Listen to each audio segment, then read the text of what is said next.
En los acantilados de Arnao, en Castrillón, muy cerca de Avilés, nació una historia única. En 1591, el hallazgo de una piedra negra dio origen a la primera mina de carbón documentada en la península ibérica. No será hasta 1833, con la llegada de la Real Compañía Asturiana de Minas, cuando Arnao se convierta en uno de los grandes motores de la industrialización. Aquí se ensayaron nuevas técnicas de extracción y se excavó el primer pozo vertical de Asturias, conocido como el Pozo Abuelo de la minería asturiana. Las galerías avanzaron bajo el mar, convirtiendo a Arnao en la única mina submarina de Europa.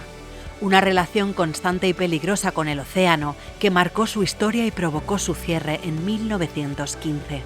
En torno a la mina nació una aldea industrial con viviendas y servicios para los trabajadores. Hoy puedes descender a las galerías originales y recorrer espacios centenarios. Ven y visita la mina de Arnao.